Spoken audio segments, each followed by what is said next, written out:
1.08 லட்சம் கோடி ரைட்டா. ஸோ புல்லட் 8 இந்த 8 தான் இதுக்கு ஷார்ட்கட். அப்போ 1.08 crore அப்படிங்கிறது இருக்கு. ஸோ இதுக்கு இடைப்பட்ட டிஸ்டன்ஸ் எவ்வளவு அப்படின்னு எடுத்தீங்கன்னா 508. ஸோ 1.08ங்கிறது செலவு, 508ங்கிறது இது ரெண்டு கிடைப்பட்ட கிலோமீட்டர் அப்படின்னு. சோன் 1ல எவ்வளவுனா 12 மாவட்டங்கள் எடுத்திருக்காங்க.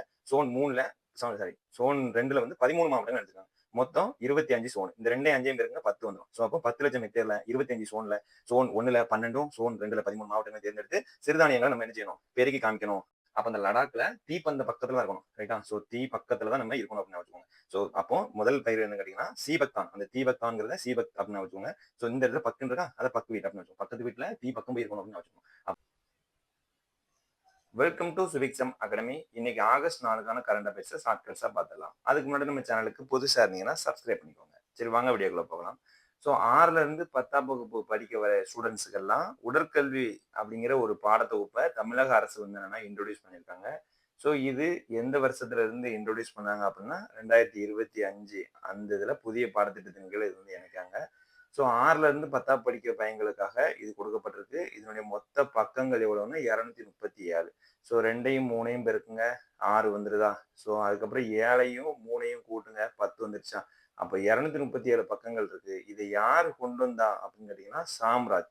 எல்லாரும் சாம்சங் போன் வச்சு கேம் விளையாடாம சாம்ராஜ் அவர்கள் கொடுத்த புத்தகத்தை படிங்கடா அப்படின்னு சொல்லிட்டு உருவாக்கியிருக்காங்க அப்படின்னு ஞாபகம் வச்சுக்கோங்க. ஸோ இதுல என்னென்னலாம் இருக்குது அப்படின்னு பார்த்துட்டீங்கன்னா, ஸோ முதல்ல இது எதுக்காக கொண்டு வந்திருக்காங்க அப்படின்னா பள்ளி மாணவர்களோட உடல் தகுதி அதிகரிக்கணும், நற்பண்பை வந்து உருவாக்கணும், அது போக போட்டிகளில சாதனை படைக்கும் உணர்வை மேம்படுத்தணும் அப்படிங்கிற ஒரு நோக்கத்திற்காக தான் உருவாக்கப்பட்டிருக்கு. ஸோ இதுதான் கூற்று மாதிரி கேட்கறதுக்கு வாய்ப்புகள் இருக்குது. ஸோ நெக்ஸ்ட் வேற என்ன முக்கியமான விஷயம் அப்படின்னு எடுத்துட்டீங்கன்னா, ஸோ இதுல தமிழக மரபு விளையாட்டுகள் அப்படிங்கிறது இடம்பெற்றிருக்கு. அது போக ஃபர்ஸ்ட் எய்டு பண்ணுவோம் இல்லையா, அந்த இதுவும் இடம்பெற்றிருக்கு. அது போக சூரிய நமஸ்காரம் உள்ளிட்ட சிறப்பான இது எல்லாமே இதுல வந்து வெளியிட்டிருக்கிறதாக சொல்லியிருக்காங்க. ஸோ நெக்ஸ்ட் மும்பைல இருந்து அகமதாபாத் வரைக்கும் புல்லட் ரயில் ரைட்டா. ஸோ புல்லட் ரயில் சேவை வந்து கொடுக்க போறாங்க. புல்லட்டு அப்படின்னா எட்டு அப்படின்னு நான் வச்சுக்கணும் சரியா.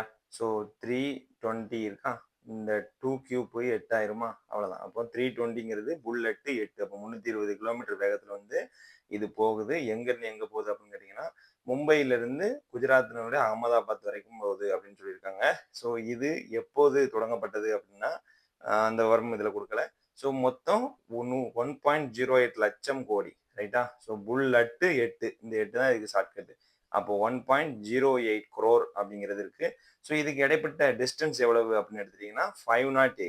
ஸோ 1.08ங்கிறது செலவு, 508ங்கிறது இது ரெண்டு கிடைப்பட்ட கிலோமீட்டர் அப்படின்னு நான் வச்சுக்கணும். நார்மலா இதுக்கு இப்போதைக்கு எவ்வளவு நேரம் ஆகுதுன்னா 7 to 8. அந்த 8 சொன்னா அந்த 8 ஞாபகம் வச்சுக்க வேண்டியதான். ஸோ இது எவ்வளவு நேரமா குறையுமா, 3 மணி நேரமாக குறையும் அப்படின்னு சொல்லப்பட்டிருக்கு. ஸோ இதுதான் ரொம்ப முக்கியமான ஒரு தகவலா இந்த இதுல பாக்குறோம். ஸோ நெக்ஸ்ட் பாருங்க, சிறுதானிய உற்பத்தி நமக்கு தெரியும் 2023 நமக்கு உலக சிறுதானிய தினமா வந்து என்னன்னா கொண்டாடினாங்க அப்படின்னு தெரியும். ஸோ அதை தொடர்ந்து 2023-24ல தமிழக அரசு வந்து என்ன செஞ்சிருக்காங்க அப்படின்னா ஒரு சிறுதானியத்துக்கு ஐநாட்டு திட்டம் அப்படிங்கிறத கொண்டு வந்திருக்காங்க. அதன் அடிப்படையில 10 லட்சம் ஹெக்டேர் இருக்குல்ல, அந்த நிலப்பகுதிகளை தேர்ந்தெடுத்து அங்க வந்து 2 சோனா பிரிச்சிருக்காங்க. இந்த பாருங்க 10 லட்சம் ஹெக்டேர் நல்லா புரிஞ்சுக்கணும். இதை 2 சோனா பிரிச்சிருக்காங்க. ஸோ சோன் 1ல எவ்வளவுனா 12 மாவட்டங்களை இணைச்சிருக்காங்க. சோன் 3ல சாரி சோன் 2ல வந்து 13 மாவட்டங்கள் இணைச்சிருக்காங்க. மொத்தம் 25 சோனு. இந்த 2ஐயும் பேருக்குங்க 10 வந்துடும். ஸோ அப்போ 10 லட்சம் ஹெக்டேர்ல 25 சோன்ல சோன் 1ல 12ம் சோன் 2ல 13 மாவட்டங்களை தேர்ந்தெடுத்து சிறுதானியங்களை நம்ம என்ன செய்யணும், பெருகி காமிக்கணும் அப்படிங்கிற ஒரு இலக்கோட வந்து என்னன்னா பயணம் செஞ்சிருக்காங்க அப்படின்னு வச்சுக்கணும். மொத்தம் எவ்வளவு மெட்ரிக் டன் பயிரிடணுமா, 39.28 அப்படிங்கிறத ஞாபகம் வச்சுக்கணும் சரியா. 39.28 மறந்துடவே கூடாது. சரி நெக்ஸ்ட் நம்ம பாக்குறது என்னன்னா, ஸோ 3 பேருக்குன்னு 27 வரும். 27 கூட ஒன்று சேர்த்துக்க வேண்டியது 28 வச்சுக்கோங்க. ஸோ இதுல ஏகப்பட்ட ஸ்கீம் இருக்கு. அது என்னென்ன ஸ்கீம் அப்படிங்கிறத நம்ம இப்போ ஒவ்வொன்றா பார்த்துக்கலாம் சரியா. ஸோ ஃபர்ஸ்ட் பாருங்க, இந்த திட்டத்துல வந்து மானிய விவகாரம் இப்போ சொல்லியிருக்காங்க. இந்த திட்டத்தின் கீழே வரகு சாம இந்த இதெல்லாமே பயிரிட போறோம். இதுல முக்கியமா நீங்க கோடு வேர்டு என்னன்னா இந்த சிறுதானிய தொகுப்பு செயல் விளக்கம் இருக்கு இல்லையா, அதுக்கு 6000 கொடுப்பாங்க. யாராட்டும் ஒரு ஆள் முன்னாடி வந்து செஞ்சு காமிங்க அப்படிங்கிறாங்க. அப்ப யாரு 6 அப்படின்னு நான் வச்சுக்கணும். அப்படி யாராட்டும் ஒரு ஆள் செஞ்சு காமிங்க அப்படிங்கிறாங்க. ஸோ புதுசா நான் வந்து என்ன செய்ய போறேன், ஸோ இதுவரைக்கும் நான் நெல்லு தான் விளைச்சிட்டு இருந்தேன், இனிமேல் சிறுதானியம் தான் விதைக்க போறேன் அப்படின்னீங்கன்னா உங்களுக்கு ஒரு ஏக்கருக்கு 1500 1250 ரூபா கிடைக்கும் ரைட்டா. ஸோ நான் இனிமேல் வந்து இதுக்கு முன்னாடி நெல் விளைச்சு பார்த்துட்டேன். இன்னும் ஒரு கால் வந்து என்ன செய்ய போறேன், ஒரு கால வந்து சிறுதானியத்துல வைக்க போறேன் அப்படின்னு வச்சுக்கோங்க. அப்போ ஒரு கால் அப்படின்னா 1.25ன்னு வச்சுக்கோங்க. அப்போ ரூ. 1250 மானியம் வந்து எதுக்கு குடுக்க போறாங்க? மாற்று பயிர் திட்டத்துக்கு குடுக்க போறாங்க. அதுபோக ஸோ இந்த சிறு தழைகள் விநியோகம் இருக்கு பார்த்தீங்களா? ஸோ தழைனா 4 தழை அப்படின்னு வச்சுக்கோங்க. எனக்கு 4 பக்கமும் தழை இருக்குடா அப்படின்னு சொல்லுவாங்களா? ஸோ 4 கிலோ வீதம் 100% மானியத்துல குடுக்கறதுக்கான ஏற்பாடுகள பண்ணியிருக்காங்க.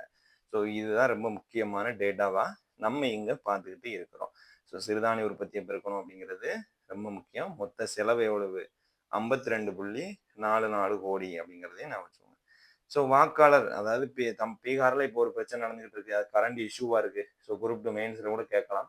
ஸோ இதுல முக்கியமான பாயிண்டா நம்ம இங்க என்ன பார்க்குறோம் அப்படின்னு கேட்டீங்கன்னா, ஸோ அரசியலமைப்பு ஆர்டிகல் 19(1)(e) வந்து என்ன சொல்லுதுன்னா, எந்த பகுதியிலனாலும் யாரெல்லாம் போய் குடியிருக்கலாம் அப்படின்னு சொல்லுது.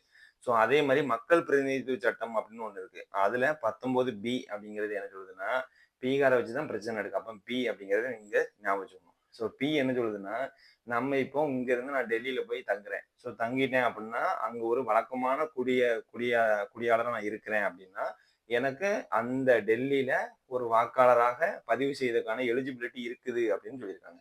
ஸோ இதுல என்ன சர்ச்சை அப்படின்னா, பீகார்காரங்க ஏகப்பட்ட பேர் என்ன செஞ்சிருக்காங்க, கிட்டத்தட்ட ஒரு 6.5 லட்சம் பேர் வந்து தமிழ்நாட்டுல குடியேறியிருக்காங்க. அப்ப அவங்களும் இங்க வாக்காளரா சேர்க்கப்படுவாங்களா அப்படின்னு சொல்லிட்டு, ஸோ தமிழர்களுக்கான பாரம்பரியத்தை தமிழர்கள் தான் தேர்ந்தெடுக்கணும். எப்படி ஒரு பீகார் வந்து தேர்ந்தெடுப்பான் அப்படின்ட்டு ஒரு பிரச்சனை வந்து அரைஸ் ஆகுது.